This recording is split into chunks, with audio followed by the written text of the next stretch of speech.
Mimi naamka naenda kosa bibi, naenda kuwatafuta, kumbe wako kule. Nauliza uliendaje? Mbona mkalala huko?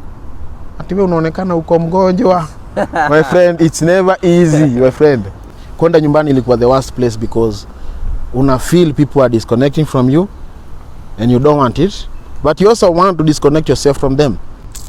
Relatives wako kwa ward wananiita, the patient ana gasp. What? Out of nowhere she passed on. There is nothing imekuja kwa mtandao ya kukuonesha this thing is manageable. There is no hope in the internet. There is no hope kwa simu yako baba. Haujaona kitu kama hii tena.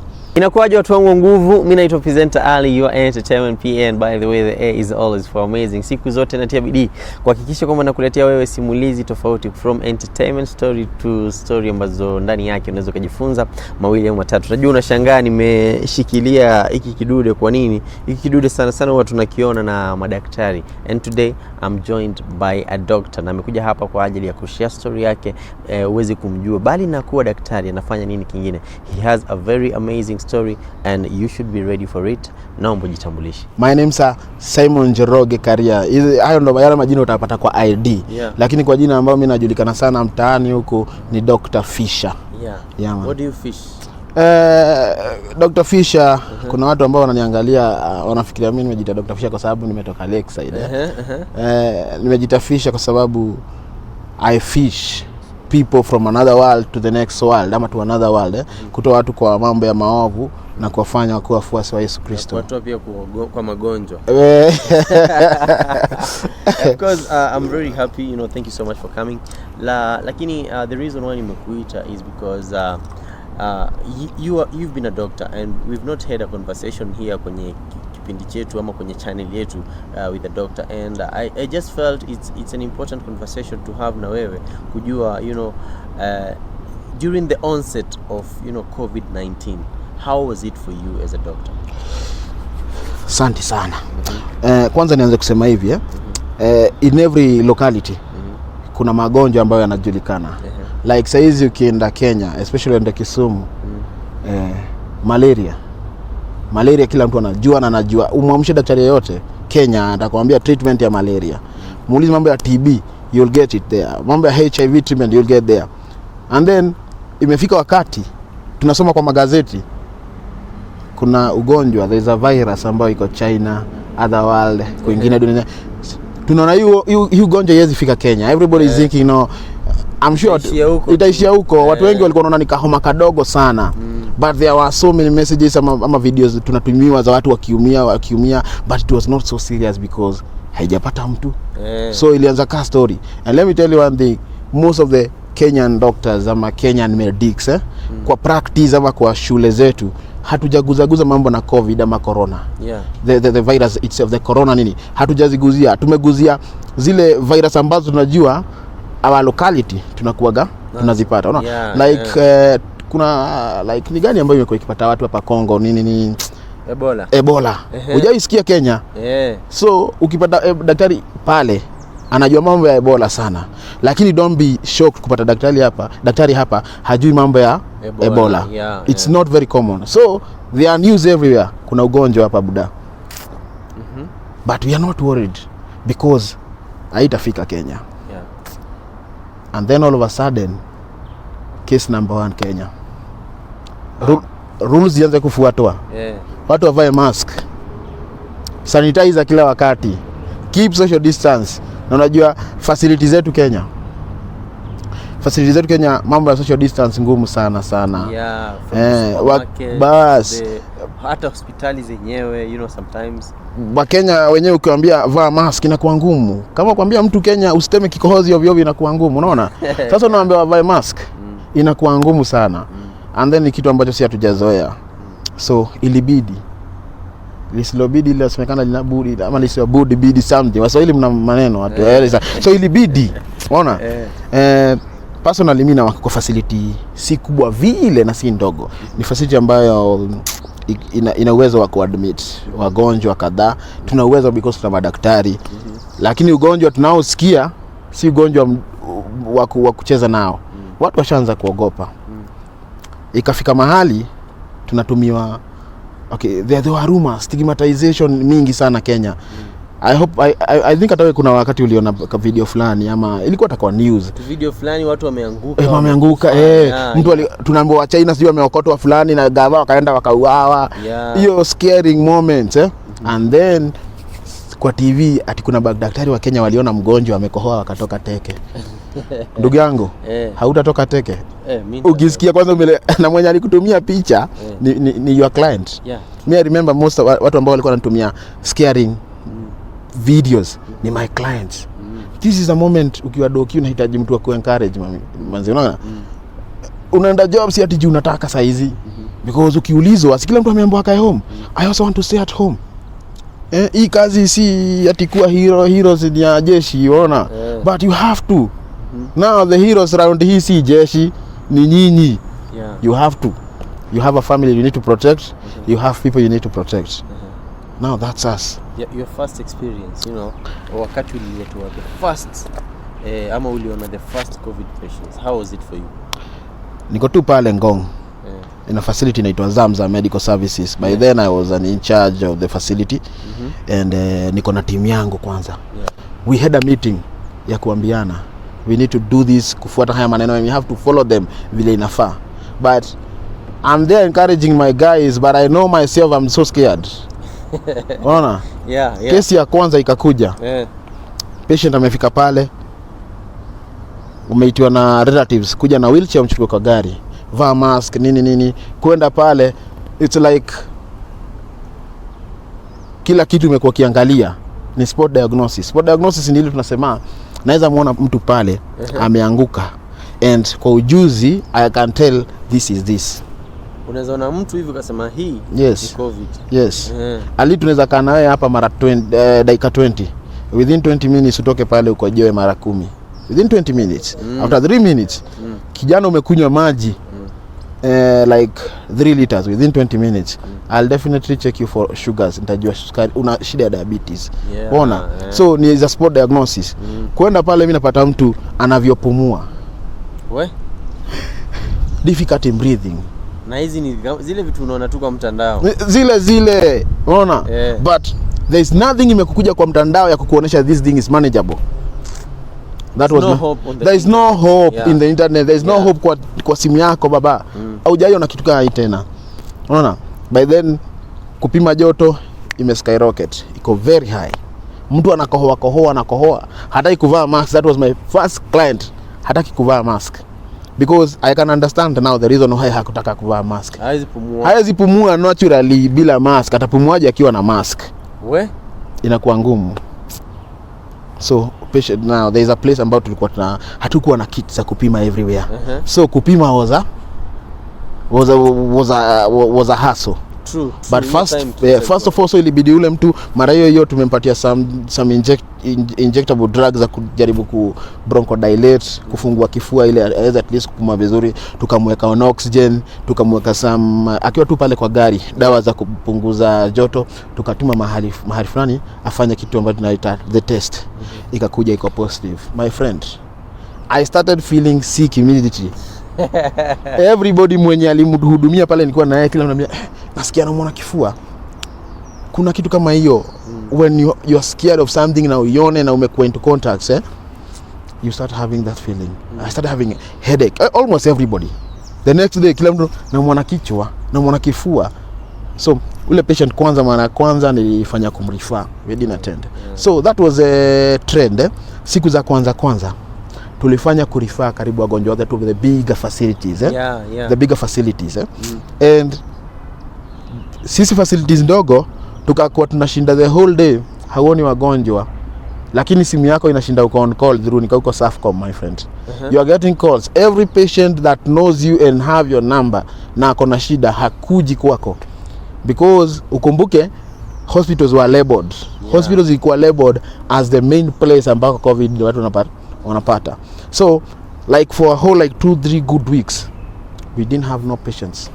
Lakini simu watu kupigiana, kuna vile mimi nasikia hivi na kohoa nini you reassure that patient naomba just meza hii na hii, kaa nyumbani, fanya tangawizi, ndio hiyo. But before then mimi hata sikuwa naamini hizo vitu zinafanya kazi. Okay, mpaka wa saa hizi sisemi naamini, lakini I found myself huna la kuambia mtu, lakini inabidi umu-encourage na umriashue, changanya tangawizi, ndimu na hii na hii. Tumefanya kazi kubwa sana ya kuriashua watu. Na one thing by then hatukuwa na ile like treatment inatoka, yani like gava inasema you can use this and this and this. Ngoma zilikuwa zinaonyeshwa kwa TV. So hata mtu akikupigia anakuambia nishatumia Piriton, nishatumia Cetrizine, nishatumia this, nishatumia paracetamol na haziwork. You see those first few ambao watu wanapiga simu ilikuwa panic. Waona? Hata unapata mtu labda si mgonjwa, labda ni ile anafikiria ndio hiyo. Ama mtu kawaida yake anakuwa na hizo issue na allergic rhinitis, hiyo kukohoa juu ya baridi, mtu anakuwa asthmatic. Waona? So ikafika mahali hii kitu ikapenya Kenya sasa. Ikaingia vizuri. Sasa unapata wagonjwa ni kweli hakuji hosi, lakini almost kila mtu anakuja hosi ako COVID positive. What? Yes. Ikafika mahali kuhustle for a referral facility inakuwa ngumu. Boss ulikuwa unashika simu utafutia mgonjwa wako hapo, ushamweka oxygen lakini bado ana deteriorate. Unatafuta hospitali ya kurefer. Kenyatta huwezi pata nafasi, imejaa. Ona? Rules zikakuja sijui za Ministry of Health, like you can only do referrals to the same county. Yes. Ona? Like mimi ni Kongong, but siwezi refer Kenyatta. I have to refer to Kajiado. But if you think vizuri, mgonjwa wako hali mahututi baba, Kenyatta is the nearest. Kajiado ni mbali. Ona? But kwa map I can only go where? Zikajaa zote za serikali. Zikajaa kila mali na wagonjwa bado wanakuja. Ilibidi tuspende hata those facilities ambazo hamkuwa mnajiamini mna uwezo. Ilibidi tu admit wagonjwa. Like my facility ilibidi tu admit wagonjwa. Uoga ilisha. Ilibidi tu admit wagonjwa because unampeleka wapi? So ni tunaadmit wagonjwa. I admitted so many patients, and by God's grace in unexplainable ways sometimes wengi sana wali recover. I was checking juzi my statistics. And during your period I had like 35 clients in your facility. Yes, ambao nilihudumia. Ambao wali recover fully mpaka wako saizi wako healthy. I have like 30. No way. Yes. Ambao nilirefer juu walizidiwa na probably some outcome ikakuwa mbaya because I referred when wamezidiwa you had to refer. I referred like 2. And like 3 passed on wakiwa pale. That is the most traumatizing thing. Mgonjwa umemhudumia, like one patient I remember very well, tulimhudumia for over 2 weeks. She was a lady. She was a lady and a diabetic at the same time. Patient tumemhudumia americover fully. Americover fully. Mshafanya mpaka ile test ya kurudia, mshamtuma mahali, mshatuma amepimwa. Ishaonekana imeisha. Nishaandika kitu inaitwa discharge summary. Ushapewa watu discharge summary. Wamekwambia wacha mgonjwa oge, tunamkujia na gari. Relatives wako kwa ward wananiita, the patient ana gasp. What? Out of nowhere she passed on. It's never that easy to recover from having lost a patient. It's never very easy. Now the difference between kuwa medic na kuwa kitu ingine ni hii. Engineer, it's very easy to tell you the engine of your car imejam, you need to buy another engine. It's very easy. I'll tell you with no feelings, no emotions, mzee nunua engine ingine. But do you imagine telling me that my wife has passed on? How do you tell it?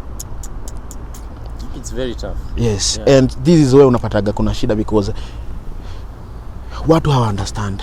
People don't understand that ukiingia hosi there are always like 3 doors coming out. You'll come out of that facility ukiwa very healthy na umerecover completely, and that's what we always want. Door 2, you'll come out of that facility with a permanent disability. Umeona? Yeah.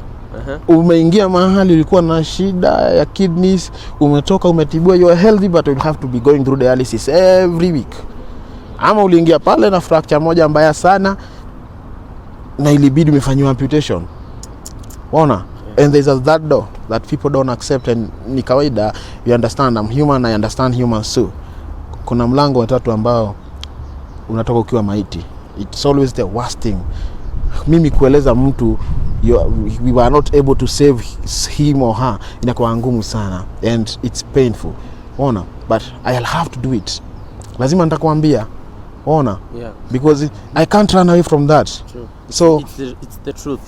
This was the worst moment mimi personally kwa life yangu, because kuna wale ambao tulipoteza, umekaa naye 2 weeks, kukana mgonjwa 2 weeks unamtibu, my friend, mshabond, amekuwa closer to you than relatives wake for now. Afu uje mgonjwa na trust daktari sana sana sana. Na it happens sometimes, kuna mwenye ana pass na relative wanaichukulia vile ikona, wana accept and they move on. But sometimes it happens that relatives hawatakubali. And it happened the same thing, especially time ya COVID. Unaona? And there are factors ambazo zina dictate, unaona? But there are things, uhai ni wa Mungu. Kuna watu ambao walimake na wakiwa na hizo comorbid, mtu ako na HIV na alimake, na alikuwa na COVID, mtu ana diabetes na alimake, mtu alikuwa 70. I can show you guys ambao walikuja na wakahila at 70s, 80s. Na kuna watu hawaku make it at 30s. Maisha ni uhai ni wa Mungu. Okay. There's something I just want to know, na pengine ingekuwa vizuri sana ukinielezea. Nyumbani, unajua wewe ni daktari, umedeal na patients, kuna watu wamekuja, they have COVID and everything, alafu pale nyumbani kuna familia, there's probably your wife, children, brothers and sisters. How was it for them? That was the worst thing. Hiyo ndio ilikuwa the worst place for me, especially. Kwenda nyumbani ilikuwa the worst place, because una feel people are disconnecting from you and you don't want it, but you also want to disconnect yourself from them. First of all, ilipokuja my spouse ilibidi kwanza aache kufanya kazi, akae nyumbani. Stay at home. Yeah, stay at home. I can hustle. Yeah. Mtakula, mtavaa, mtaenda shule. Stay at home.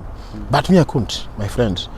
I could not. So nina mdota ambaye kila siku, hata saa hizi nikifika niseme fungua gate, she's the one to come. Na kawaida ya wasichana na baba zao, yeye ndo wa kwanza kukurukia. Kwanza ile siku ya kwanza nimeenda nikasema nilipiga simu nimekuwa na mgonjwa wa COVID na ninaanza kusikia this and this.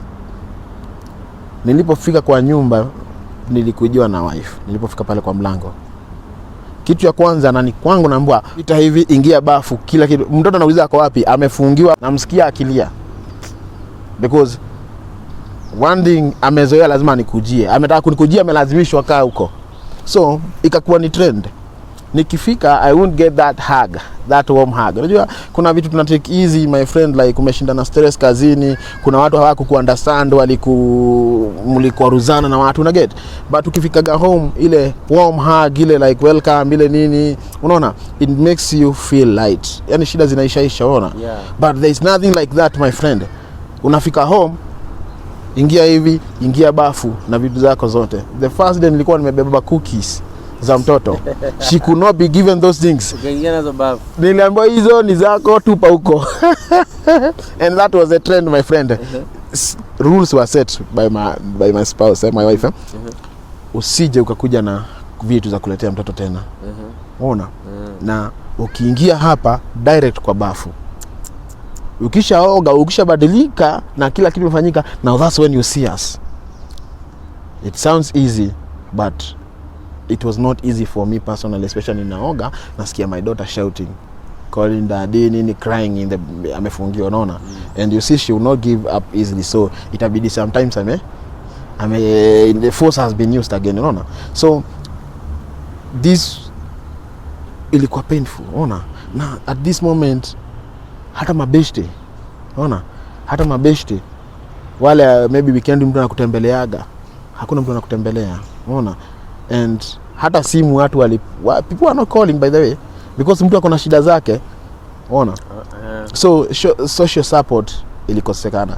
It was even worse for those ambao walisetiwa COVID sections and then madaktari wanakaa hapo wanatibu mtu unashinda the whole day, you don't go home, unakaa kwa hoteli. It's not easy hata nikwambie kukaa kwa hoteli ukijua koko ni hapa Ngara, lakini huwezi enda kuona watu wako for 2 weeks.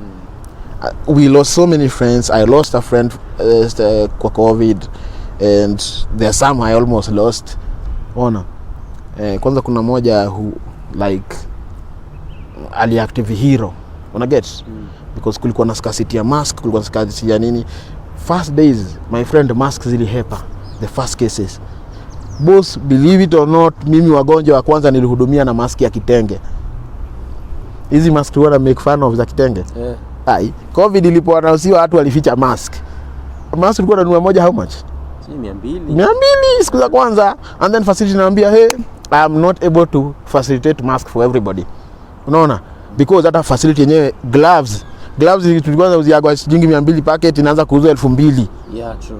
Zilifichwa. There were no gloves, there were no mask. Tuli survive na wagonjwa wa kwanza na mask za kitenge. For the first few days, especially ile siku nilisema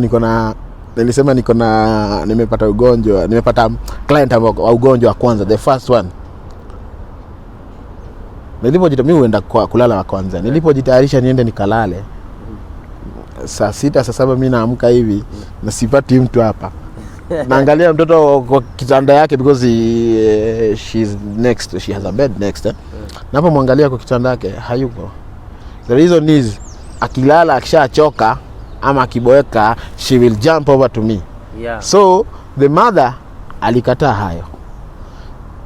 She has a room ambaye alikataa kulala mtoto. So mimi naamka naenda kosa bibi naenda kuwatafuta, kumbe wako kule. Nauliza uliendaje? Mbona mkalala huko? Ati wewe unaonekana uko mgonjwa. My friend, it's never easy, my friend. That was it's never easy. That must have been a very tough moment. Hasira kwanza, tough moment. Amekuudhi because already asha kustigmatize, una get? Uwezi fanya chochote. Uwezi lala tena. For few days, at least like 3 days, that is what happened. And then after watu wakakuwa vichwa ngumu, wakaona hiki kitu we can't run out of it. Amazing. Now, someone looking at Dr. Fisher right here, there's one thing that after this amazing conversation, there's one thing that you can never know that Dr. Fisher is an artist. Yeah. Najua kuna tofauti sana na mimi try to keep the difference. Yeah, like Dr. Fisher, the musician, the rapper, the gospel artist, and Njoro, ule doki wetu amta. Una get? Those are two different things. Njoro ni daktari, akwanga anasikiza watu, ni mtulivu. But Fisher is an artist who is very creative na anapenda ku like create ways. Una get? Yes. Tell us about your art and your art. Nilipenda art since nikiwa mdogo. I always told my grandmother and my mother that I want to be a doctor. I thank God I'm medic today. I want to be a musician. I thank God I am, though naomba Mungu anifikishe mahali ambapo ndoto zangu naota kufika. I always wanted to be a soldier. Okay. Sijakuwa jeshi na sioni kama nitakuwa. But nilipenda a lot of adrenaline nini. But all those things kama hii COVID, my friend, hiyo roho ya ukua jeshi ndio imefanya sijapotea kazini. I've seen people walk out of patients, my friend, just because mgonjwa amecough. So I started singing, doing music professionally in the year 2016. That is after kumaliza shule na nini. Because I had a tough father who could not allow me in the studio na niko shule. Alikuwa anaona nita waste grade and I was choppy, but na mchezo mwingi sana. So 2016 nikaanza kufanya muziki. So hata by the time COVID inaingia ndo muziki yangu imeanza kushika sana. In fact COVID ilinifanyia kitu moja, yani iliniaffect muziki sana. Kuna ngoma ambayo nilikuwa nime-release, nimefanya ngoma safi sana, nimeinvestia video, nimefanya na jamaa wale madirector wakubwa na Rick Beko. Nime-release ngoma inaitwa Gotea Wase. Gotea Wase. Na washo kuna Mungu anawapenda. Nime-release video by God's grace hiyo ngoma alikuwa my bless, nimekona list ya media tour. I only did one media tour. TV moja tu nilienda on a Sunday. Na hata nilipoenda pale DJ ananiambia boss, ukihype kitu usiambie watu gotea, utafanya show yetu ibaniwe. Reason being, jana Mutahi amesema no handshake. Naenda home na discuss na wife, ananiambia toa hii ngoma YouTube hadi COVID ishe. Nikamwambia hapana, lakini sasa ninapigiwa simu, radio hauwezi kuja because hii ngoma yako boss gotea wase. Pata. Wewe do hivi, Fisha usionekani madharau. Fanya ngoma nyingine inahusu COVID, tutakusupport. So ikaenda hivyo my friend.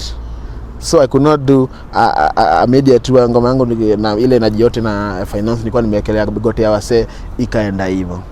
Ona. Okay.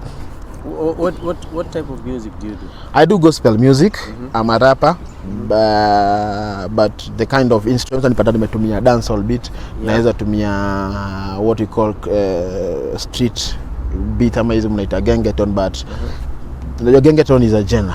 Is ni instrument, see the message, Okay. So I'm a rapper basically, but a gospel. Tupe lines 2-3 ndio mtu ambaye anasikia, wewe ni daktari, mtu akisikia wewe ni daktari ataamini, lakini sasa kusikia kama wewe ni msanii after having that conversation inaweza kuwa ngumu kidogo. Sasa kwanza salam kama mchanga bari, pili baraka kakura za baba, na sitasema ti nimejipanga, baraka kazipa ile sabia mchanga, hinya wase wa mtaa, wase ulipa kodi, makul kid maodi, madere konkodi, wase si wahuni, wale wase wa ndudhi, cheki boy from the street, unaweza run town, utolewe ghetto, ujipate uptown, kwani life kama event na God kama DJ, utapata hustler, ushakuwa president. Amazing. Mitandao yako ya kijamii inakuwa ni gani? Follow me pale YouTube ka Dr. Fisher Music, Dr. Fisher Music manzejo, subscribe subscribe manzejo, support Dr. Fisher. Pale Instagram Dr. Fisher Music. Pale Facebook page Dr. Fisher. Amazing. Yeah, man. Amazing. And take a link pale kwenye comment section. I'm gonna pin it, guys. Go show some love, go show some support. Mwambieni kwamba mmetumwa na mtu wenu nguvu kwa ajili ya kuonyesha upendo. Umesikia, he has been among the people ambao wamesaidia sana. Hii nchi amesaidia watu, the COVID patients, from friends to patients ambao wamekuja, and he came here to share, that experience. It was a tough one, lakini mwisho wa siku tunamshukuru Mwenyezi Mungu kwa sababu we are among the people ambao alichagua kwamba we survive. Dr. Fisher, once more asante sana kwa muda wako, lakini nataka tu nikuulize hii uniform, tell me about it. Kawaida watu hupenda kusema ati daktari lazima uvae, kuna ile ati daktari uvae suit nini tie. That has been ile kitu mimi nimeshindwa kufanya ama sijapenda kutoka utotoni mwangu. So mimi hupenda kuvaa gowns. I have like 5 different uniforms, every one for every different day, but this is my special, and by at least this one ina represent vitu mob. This is kid friendly. So ile siku na anticipate naweza kuwa na watoto wengi ama naenda mahali kuna watoto, ama nitakuwa na watoto clients wengi, I use this. Another way I use this is especially on Fridays, because after Monday, Tuesday, Wednesday, Friday ni siku ambao unasikia umefifia. You're not kwa undani hauko yes. So this one inafanya na ka bright, hata mimi nakuwa a bright, ukikaa bright unakuwa bright kindani pia. Another thing, mimi ni daktari ambaye ni msanii, and this is very artistic. Amazing. Yes. Amazing. Zungumza na mashabiki wako. Watu wangu wa nguvu, asanteni sana kwa support ambao mmekuwa mkinisupport. Nimependa vile mmekuwa mkisimama na mimi kwa kila ngoma nimetoa hata during that period. And ndoto zangu haziwezi kamilika bila nyinyi. So naomba mnisaidie kukamilisha ndoto zangu, na ambia rafiki yako, tell a friend, tell another friend. Ingia pale YouTube Dr. Fisher Music, subscribe, finya ile notification button, ndo nikiachilia kila mziki ukue pale na unashare. I'll give you what you deserve, I can promise you. Amazing. Nimekuwa nikipiga story na Dr. Fisher. Mimi sina mengi ya kuongeza, ila tukisema asante sana for the love. Kama umetazama hii video mpaka hapa, I say mimi nakupenda sana. Behind the camera ni mwanangu nguvu, anaitwa Eric Mkawa. Anaitwa presenter Ali, your entertainment PA. The A is always for amazing. Na siku zote ukitaka kufanikiwa Usipende kusifiwa.